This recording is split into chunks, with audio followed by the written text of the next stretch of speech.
المبارک کی مبارک ساعتوں میں ہم سب یہاں جمع ہیں اور اللہ اس کے رسول صلی اللہ علیہ وسلم کا ذکر سن رہے ہیں، ذکر کر رہے ہیں۔ اس بات پر رب تعالیٰ کا شکر ادا کرتے ہیں کہ اس نے ہمیں اس وقت میں یہ توفیق عطا فرمائی۔ آج کا موضوع ہے سچ کی فضیلت۔ سچ کے بارے میں چند باتیں کرنا چاہوں گا کہ سچ سے کتنا فائدہ ہوتا ہے، اور سچ نہ بولو تو اس سے کیا ہوگا، تو سچ بولنے کے کیا فوائد ہیں، اس بارے میں نے بات کرنی ہے۔ جیسا کہ ہمارے ہاں لوگ کاروبار کرتے ہیں اور یہ سمجھتے ہیں، اور ہمیں کہا بھی جاتا ہے، لوگ آ کر کہتے بھی ہیں کہ بھائی جب تک ہم کاروبار میں جھوٹ نہ بولیں تو ہم کاروبار میں ترقی نہیں کر سکتے، تو کاروبار میں جھوٹ بولیں گے تو ہی ترقی کر سکتے ہیں۔ اور ہم نے دیکھا ہے، لوگ آ کر کہتے ہیں کہ ہم نے دیکھا ہے کہ لوگ جو جھوٹ بولتے ہیں کاروبار میں وہی ترقی کرتے ہیں، تو ایسا نہیں ہے۔ میرے آقا علیہ الصلاۃ والسلام فرماتے ہیں تحروا الصدق، تم سچ کے پیچھے رہو، وَإِن رَأَيْتُمْ، اگرچہ تم دیکھو کہ اس میں تمہارے لیے ہلاکت ہے۔ سرکار فرماتے ہیں تمہیں یہ لگ رہا ہو کہ تم سچ بولو گے تو تمہارے لیے ہلاکت ہو جائے گی، اور تم کاروبار میں جھوٹ بولو گے تو تم کامیاب ہو جاؤ گے۔ جس بھی معاملے میں تم یہ سمجھتے ہو، آقا فرماتے ہیں کہ ہم اگر سچ میں بات کریں گے، سچ بولیں گے تو ہمیں مسئلہ ہو سکتا ہے، ہمیں پریشانی ہو سکتی ہے، کاروبار میں نقصان ہو سکتا ہے۔ آقا علیہ الصلوۃ والسلام فرماتے ہیں جب تمہیں یہ بھی خوف ہو تب بھی فَإِنَّ فِيهِ نِجَاتًا، سرکار فرماتے ہیں تب بھی تم سچ بولو۔ سرکار فرماتے ہیں تب بھی اللہ تعالیٰ نے تمہارے لیے سچ میں نجات رکھی ہے،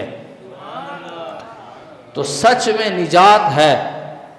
ہم یہ سمجھ رہے ہیں کہ دنیا میں جھوٹ بول کر، بہت سے لوگ یہ سمجھتے ہیں کہ ہم جھوٹ بول کر یہاں سے گزر جائیں گے اور اس جگہ سے کامیاب ہو جائیں گے، تو سرکار فرماتے ہیں الصدق ینجی، سچ نجات دیتا ہے، والکذب یہلک، سرکار فرماتے ہیں جو جھوٹ ہے یہ بندے کو ہلاک کر دیتا ہے۔ تو سچ میں ہی کامیابی ہے، سچ میں ہی عافیت ہے۔ آقا علیہ الصلوۃ والسلام نے یہاں دنیا کے لحاظ سے بھی بتایا ہے کہ اس میں کامیابی ہے، اور جو بندہ سچ بولتا ہے تو اس کو ملتا کیا ہے۔ آقا علیہ الصلوۃ والتسلیم فرماتے ہیں، آقا فرماتے ہیں کہ تم نے کرنا کیا ہے۔ آقا فرماتے ہیں علیکم بالصدق، تم سچائی کو، سچ کو لازم پکڑ لو، فَإِنَّهُ مَعَ الْبِرِّ، یہ نیکی ہے، سچ بولنا یہ ایک نیکی کا کام ہے، اور اس کو لازم پکڑ لو۔ اور ہم نے آج سچ کو ہی چھوڑ دیا ہے، ہماری صبح کا آغاز ہی جھوٹ سے ہوتا ہے، جبکہ میرے آقا فرماتے ہیں تم لازم پکڑ لو سچ کو، فَإِنَّهُ مَعَ الْبِرِّ، یہ نیکی ہے، وَهُمَا فِي الْجَنَّةِ، اور یہ دونوں جنت میں ہوں گے۔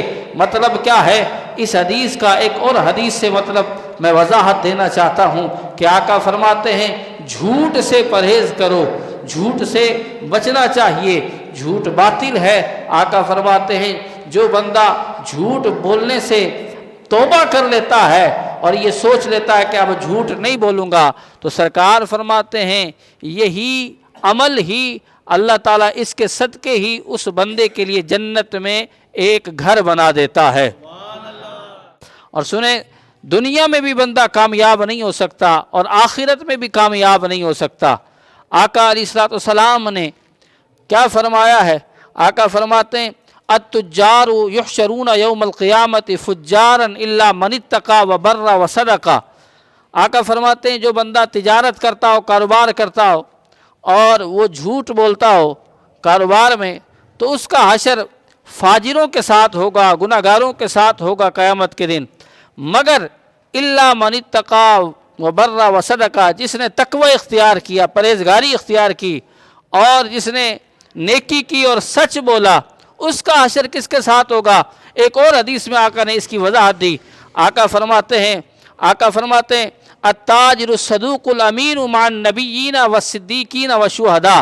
آقا فرماتے ہیں جو بندہ سچ بولتا ہے تو سچ بولنے سے ہوگا کیا؟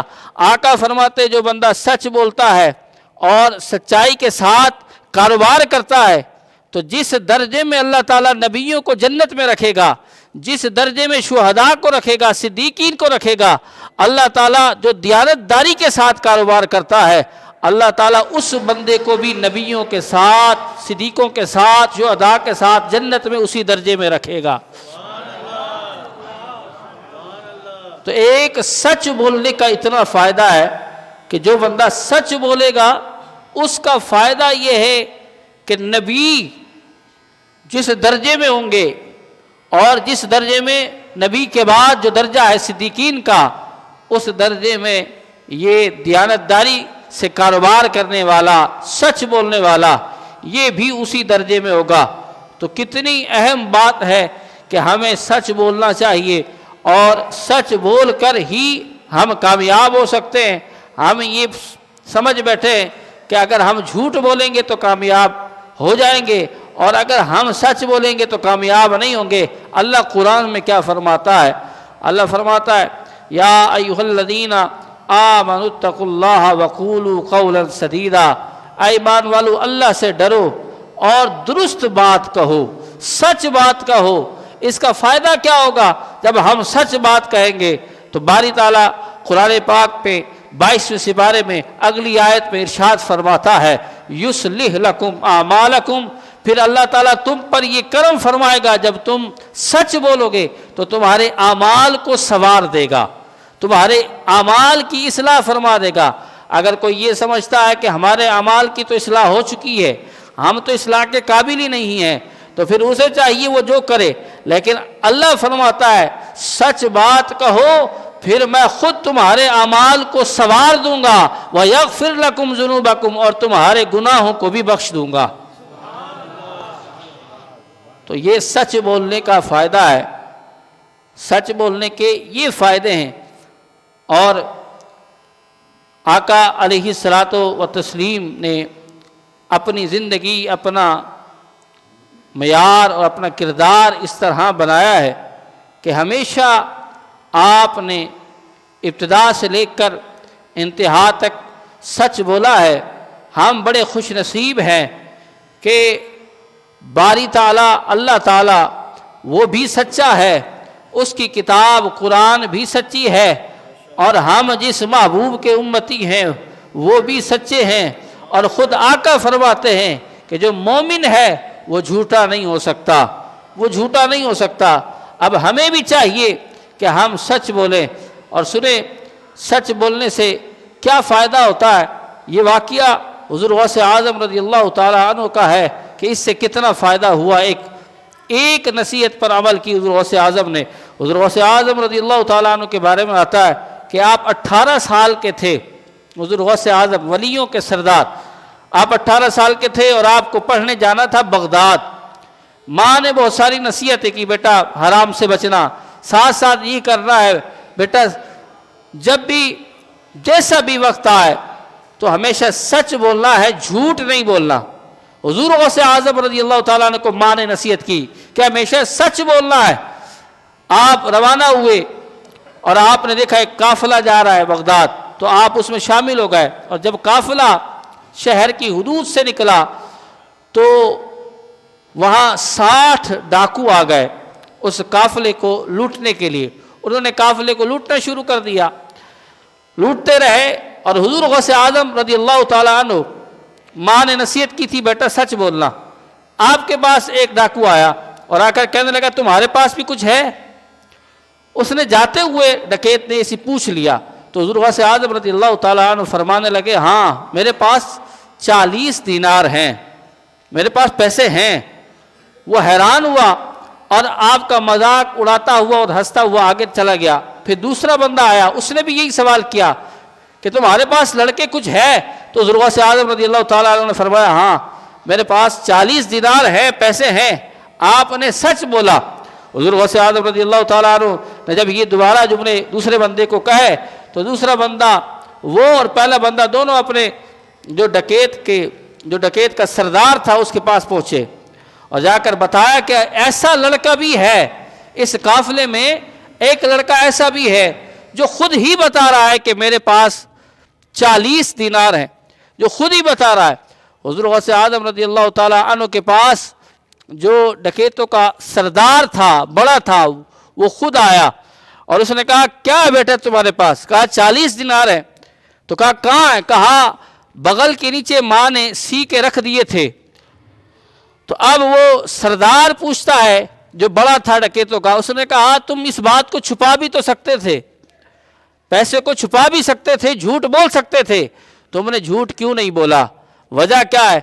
تو حضور غوث اعظم رضی اللہ تعالی عنہ نے فرمایا کہ میری ماں نے مجھ سے عہد لیا تھا، وعدہ کیا تھا، بیٹا جیسا بھی وقت آئے تو تم نے کرنا یہ ہے کہ تم نے ہمیشہ سچ بولنا ہے۔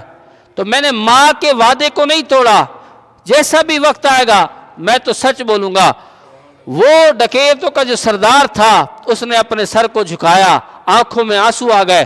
حضور غوث اعظم فرماتے ہیں جب میرے اس عمل کی وجہ سے کہ میں نے سچ بولا، وہ ڈکیتوں کا سردار میرے قدموں میں گرتا ہے اور سچے دل سے توبہ کر لیتا ہے۔ ایک صحابی جب ایمان نہیں لائے تھے، ایک شخص وہ حضور کی بارگاہ میں آئے اور آ کر عرض کرتے ہیں کہ حضور میں آپ کا کلمہ پڑھنا چاہتا ہوں، لیکن ایک مسئلہ ہے، کلمہ تو میں پڑھ لوں گا لیکن آپ کے دین میں بہت ساری چیزوں کا منع ہے اور اس میں سے 4 چیزیں تو میں کثرت سے کرتا ہوں اور وہ 4 کام میں کثرت سے کرتا ہوں۔ ایک میں شراب اس کو نہیں چھوڑ سکتا، اور دوسرا یہ کہ میں زنا کرتا ہوں، تیسرا یہ کہ میں چوری کرتا ہوں، اور چوتھا یہ کہ میں جھوٹ بولتا ہوں۔ اب آپ کے دین میں تو یہ ساری چیزیں منع ہیں، ساری چیزیں حرام ہیں، اب میں کلمہ بھی پڑھنا چاہتا ہوں اور ان کو چھوڑوں گا بھی نہیں۔ میرے آقا علیہ الصلوۃ والسلام نے فرمایا اچھا ایک سودا کرتے ہیں، بات اس طرح کرتے ہیں، تم ان کو چھوڑنا نہیں چاہتے، میرے کہنے پر تم کلمہ پڑھ لو لیکن ایک کام چھوڑ دو۔ وہ کام یہ ہے کہ تم صرف جھوٹ بولنا چھوڑ دو، باقی جو تم گناہ کرتے ہو وہ تمہارا معاملہ ہے، ایک جھوٹ بولنا چھوڑ دو۔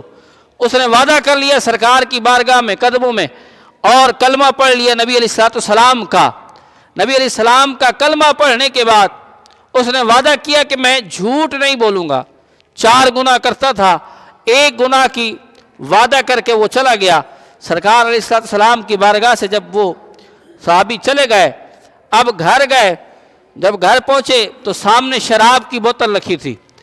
ارادہ کیا کہ اب میں شراب پی لوں، پھر دل میں خیال آیا کہ مجھے تو صحابہ کی محفل میں بھی جانا ہے، اور کسی صحابی نے بھی پوچھ لیا کہ شراب پی آج، تو پھر مجھے جواب دینا پڑے گا، سچ بولنا پڑے گا، یا تو میں اس محفل میں نہ بیٹھوں، اور وہ محفل نور ہے، وہ تو اچھی محفل ہے، وہاں بیٹھنا بھی ضروری ہے، یا پھر میں اس شراب کو چھوڑ دوں۔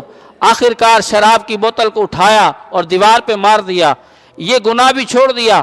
پھر اس کے بعد عورت کے پاس پہنچے اسی رات گناہ کے ارادے سے، جب وہاں پہنچے زنا کے ارادے سے، تو عورت نے کہا کہ میں نے سنا ہے کہ تم نے کلمہ پڑھ لیا ہے، میں نے سنا ہے تم نے کلمہ پڑھ لیا ہے۔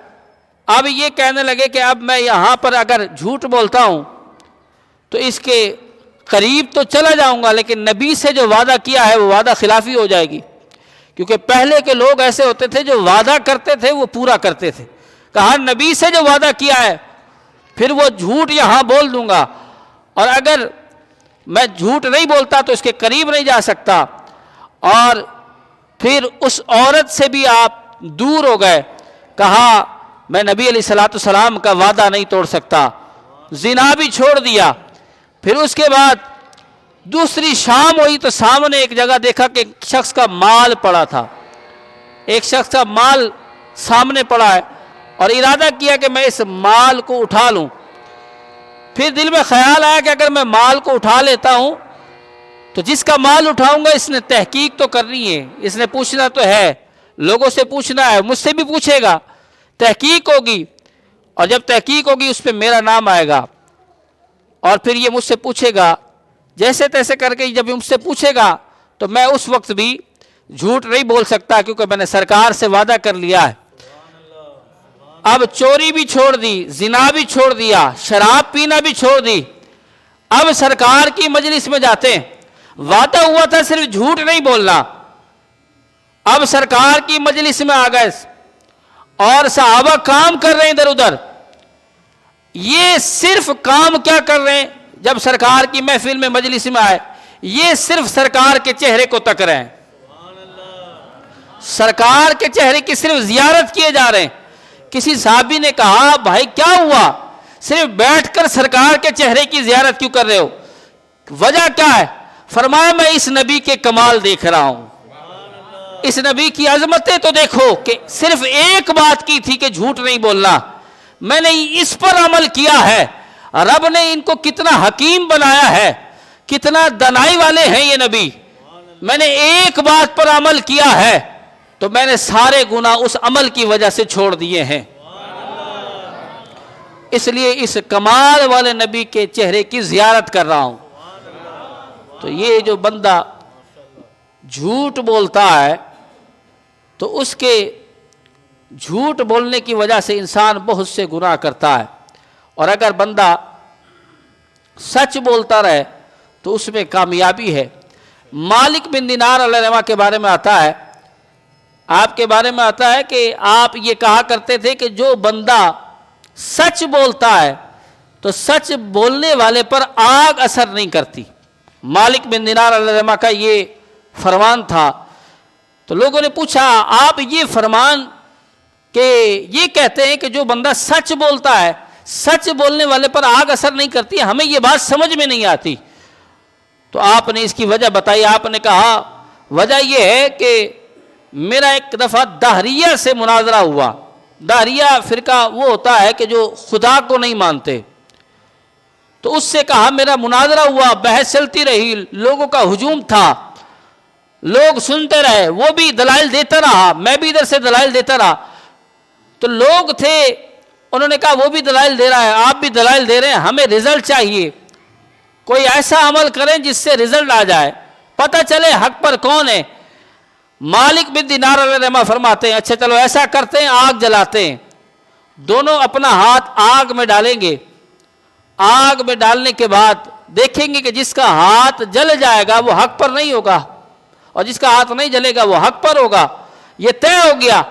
مالک بن دینار علیہ الرحمہ آپ کے فرمان پر آگ کو جلایا گیا، اب وہ دہریہ ڈر گیا، وہ پیچھے ہٹا، مالک بن دینار علیہ الرحمہ نے اس کا ہاتھ پکڑا اور اپنا ہاتھ بھی اور اس کا ہاتھ بھی آگ میں ڈال دیا، کافی دیر تک ہاتھ آگ میں رہا، جب ہاتھ کو باہر نکالا نہ اس کا ہاتھ جلا تھا نہ مالک بن دینار کا ہاتھ جلا تھا۔ اب لوگ حیران ہیں، کہا یہ کیا بات ہوئی، دونوں کا ہاتھ آگ میں تھا، کسی کا ہاتھ نہیں جلا۔ آپ نے باری تعالیٰ رب تعالیٰ سے عرض کی باری تعالیٰ یہ کیا معاملہ ہے، میں تو سچا ہوں، میں نہیں جلا، یہ بات تو ٹھیک ہے سمجھ میں آتی ہے، اور یہ تو سچا نہیں ہے، اس کا ہاتھ کیوں نہیں جلا، وجہ کیا ہے؟ تو ہاتف غیبی سے آواز آتی ہے، ہاتف غیبی سے یہ آواز آتی ہے کہ اے مالک بن دینار اس کا ہاتھ ایک سچے کے ہاتھ میں تھا، جب اس کا ہاتھ ایک سچے کے ہاتھ میں تھا تو اس کا ہاتھ جب تیرے ہاتھ میں آ گیا تو میں اس کا ہاتھ کیسے جلا سکتا ہوں؟ تو سچے کے ہاتھ میں اگر ہاتھ دے دیا جائے تو اس پر دنیا کی آگ اثر نہیں کرتی۔ آج اس سے بھی ایک بات ثابت کرتا ہوا آگے چلتا ہوں کہ لوگ یہ کہتے ہیں کہ بھائی یہ پیری مریدی میں کیا رکھا ہے، کیوں مرید ہوتے ہو، یہ پیری مریدی میں کیا ہوتا ہے؟ ہم نے کہا ہاں ہم ہیں گناہگار، جب ہم کسی شیخ کے ہاتھ میں ہاتھ دے دیتے ہیں تو اللہ تعالیٰ اس ہاتھ کی برکت سے ہماری لاج رکھ لیتا ہے اور کرم فرما دیتا ہے۔ ہم تو ہیں گناہگار، یہ جنات یہ سارے معاملات ان سے بچاؤ صرف ہمارے شیخ کرتے ہیں، ہمارے پیر صاحب کرتے ہیں، تو اسی لیے کسی کامل پیر کے ہاتھ میں اپنا ہاتھ دینا چاہیے، وہ پھر کرم فرماتے ہیں۔ توجہ کریں، میں بیان کر رہا تھا مالک بن دینار الرما، غیب سے آواز آئی، رب نے فرمایا کہ تم نے اپنا ہاتھ اس کے ہاتھ میں رکھ دیا ہے اور دونوں کا ہاتھ ٹچ تھا، تو اس وجہ سے میں نے ہاتھ نہیں جلایا، اب ہاتھ کو ہاتھ سے جدا کر دو۔ اب مالک بن دینار الرما نے فرمایا اب دوبارہ آگ میں چلتے ہیں، ہاتھ میں نہیں ڈالا۔ اب جب دوبارہ دہریہ نے اپنا ہاتھ ڈالا اور ادھر سے مالک بن دینار الرما نے اپنا ہاتھ ڈالا تو پھر اس کا ہاتھ جل گیا۔ لوگوں کو پتہ چل گیا کہ مالک بن دینار الرما یہی وہ ہے جو سچے ہیں، یہی وہ ہے جو حق پر ہے۔ تو جو بندہ سچ بولتا ہے، ہم یہ سمجھتے ہیں کہ ہم کاروبار میں اگر سچ نہیں بولیں گے تو ہم کامیاب نہیں ہو سکتے۔ یقین جانیے جو بندہ سچ بولتا ہے اس کا لوگوں میں کردار ہی اچھا ہو جاتا ہے، لوگ اس پر اعتماد کرتے ہیں، لوگ اس پر اعتماد کر کے اس کے ساتھ کاروبار کرنا چاہتے ہیں۔ آج بھی جو ہم میں سچا ہوتا ہے لوگ اسی کے ساتھ پیسہ لگانا چاہتے ہیں، لوگ اس پر جب وقت آتا ہے اس کو ادھار بھی دے دیتے ہیں کہ یہ بندہ سچا ہے۔ اب دیکھیں نبی علیہ الصلوۃ والسلام ساری زندگی آپ سچ بولتے رہے اور آپ کا لقب بھی صادق تھا، آپ صادق اور امین کے لقب سے مشہور ہوئے۔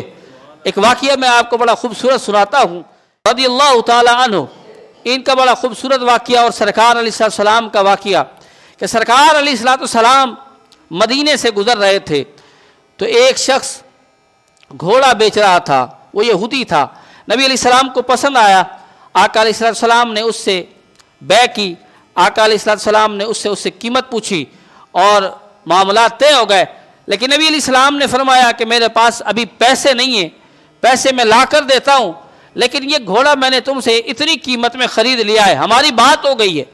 نبی علیہ السلام یہ طے کر کے گھر جاتے ہیں، اتنے میں کوئی دوسرا بندہ آتا ہے اور اس یہودی کو آ کر کہتا ہے کہ تم نے کس سے سودا کر لیا ہے اور اتنے سستے میں سودا کر لیا ہے؟ تو بتایا میں نے تو اتنے میں سودا کیا ہے۔ کہا یہ تو گھوڑا اس سے مہنگی قیمتوں میں جا سکتا ہے، تم نے اتنا سستی قیمت میں سودا کر لیا ہے۔ اب نبی علیہ السلام جب پیسے واپس لے کر آتے ہیں تو وہ یہودی وہ انکار کر دیتا ہے اور کہتا ہے کہ میرا تو تم سے سودا ہی نہیں ہوا ہے، میری تم سے کوئی بات ہی نہیں ہوئی ہے۔ حضور علیہ السلام سے وہ یہ بات کہتا ہے کہ میرا تم سے کوئی سودا ہی نہیں ہوا ہے، اس کے دل میں لالچ آ گئی، یہودی کے دل میں۔ اب وہ کہتا ہے اگر تم حق پر ہو، سچے ہو تو کوئی گواہ پیش کرو، ورنہ میں قسم کھا لیتا ہوں تمہارے دین کے مطابق۔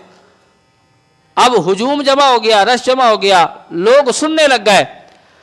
آقا علیہ السلام نے جب یہ بات سنی تو صحابی رسول حضرت خزیمہ رضی اللہ تعالیٰ عنہ، ایک صحابی وہیں کھڑے تھے، وہ آگے بڑھے، کہا میں گواہی دیتا ہوں کہ جو سودا سرکار فرما رہے ہیں اور جتنی قیمت پر فرما رہے ہیں، سرکار نے جو بھی فرمایا ہے یہ حق فرمایا ہے اور سچ فرمایا ہے۔ بلند آواز سے کہنا سبحان اللہ۔ فرمایا جو فرمایا ہے نبی نے سچ فرمایا ہے۔ اب یہودی نے کہا بات تو پہلے ہی ہو گئی تھی، چلو میرا کام تو ویسے بھی بن گیا ہے، پیسے لیے اور چلا گیا۔ سرکار نے حضرت خزیمہ رضی اللہ تعالیٰ عنہ کو فرمایا ادھر آؤ، اے خزیمہ یہ تو بتاؤ کہ تم نے جب ہمارا سودا ہوا تھا تو تم تو اس وقت موجود نہیں تھے اور تم نے گواہی دے دی، تم نے کیسے گواہی دی؟ تم تو وہاں موجود نہ تھے۔ اب صحابی کیا جواب دیتے ہیں، اور آپ کے سبحان اللہ بھی جواب دے گی۔ صحابی کہتے ہیں کہ حضرت خزیمہ کیا جواب دیتے ہیں؟ سرکار نے کیا پوچھا؟ اے خزیمہ تم وہاں تھے نہیں، تم نے گواہی کیسے دے دی؟ تو صحابی حضرت خزیمہ کہتے ہیں یا رسول اللہ یہ تو ایک چھوٹی سی بات ہے، گھوڑے کی بات ہے، آپ نے ہمیں بتایا کہ وہ خدا ہے تو ہم نے آپ کے کہنے پہ مان لیا وہ خدا ہے۔ یہ تو ایک چھوٹی سی بات ہے، آپ نے ہمیں بتایا وہ خدا ہے تو ہم نے مان لیا وہ خدا ہے۔ دیکھ کر حسن تیرا کہاں مان لیا، ارے جس کو دیکھا ہی نہیں اس کو خدا مان لیا۔ آپ نے بتایا کہ وہ خدا ہے تو ہم نے مان لیا۔ اور پھر سنیں نا، نبی علیہ السلام کے بارے میں آتا ہے، نبی علیہ السلام ایک بار جب آپ نے یہ اعلان فرمایا، آپ نے فرمایا میں نے خدا کو دیکھا ہے، ہم نے خدا کو دیکھا ہے۔ نبی علیہ السلام فرما رہے میں نے خدا کو دیکھا ہے، اور ہم کتنے خوش نصیب ہیں کہ ہم اس نبی کے امتی ہیں کہ ہمارے نبی نے خدا کو دیکھا ہے۔ اب نبی علیہ السلام کے جو صحابہ تھے انہوں نے یہ عرض نہیں کی کہ سرکار آپ نے دیکھا نہیں ہے، آپ نے دیکھا نہیں ہے۔ صحابہ، بڑی خوبصورت حدیث، صحابہ عرض کرنے لگے کہ یا رسول اللہ آپ نے خدا کی زیارت کی ہے، دیکھا ہے، لیکن سرکار کے صحابہ کہنے لگے اکیلے اکیلے دیکھ کر آ گئے، آپ اکیلے اکیلے دیکھ کر آ گئے، ہمیں بھی رب کی زیارت کرنی ہے، ہمیں بھی رب کو دیکھنا ہے۔ اب میرے آقا کیا فرماتے ہیں، آخری جملے ہیں اور آپ کی سبحان اللہ چاہتا ہوں۔ آقا علیہ الصلوۃ والسلام نے فرمایا صحابہ رب کو دیکھنا ہے، کہا ہم نے رب کو دیکھنا ہے۔ سرکار نے فرمایا من رآنی فقد رأى الحق، جس نے مجھے دیکھا اس نے خدا کو ہی دیکھ لیا ہے۔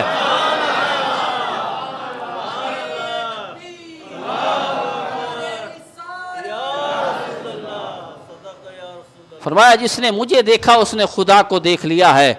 دیکھنے والے کہا کرتے ہیں اللہ اللہ، یاد آتا ہے خدا دیکھ کے صورت تیری۔ تو حضرت خزیمہ رضی اللہ تعالیٰ عنہ کی بات کو پوری کرتا ہوں کہ سرکار نے فرمایا خزیمہ تم نے گواہی دی ہے تو لہذا انعام یہ دے رہا ہوں کہ میری شریعت میں مسئلہ یہ ہے کہ جب بھی گواہ کی ضرورت ہوتی ہے تو دو گواہوں کی ضرورت ہوگی، دو عادل گواہوں کی ضرورت ہوگی، لیکن جب بات آئے گی تیری تو اکیلا ہی دو گواہوں کے برابر ہے، تو اکیلا ہی دو گواہوں کے برابر ہے۔ اور جب بھی پھر عدالت میں کسی فیصلے میں جب بھی حضرت خزیمہ گواہی دیتے تو اکیلے گواہی دیتے تھے، اور ان کی گواہی دو کے برابر ہوتی تھی۔ یہ سرکار کی طرف سے انعام تھا۔ تو سرکار علیہ الصلوۃ والسلام کی بہت سی احادیث میں نے آج بتائی ہے کہ ہمیشہ کاروبار میں یا کوئی بھی معاملہ ہو سچ بولو، اس لیے کہ میرے آقا فرماتے ہیں سچ میں نجات ہے اور جھوٹ میں ہلاکت ہے۔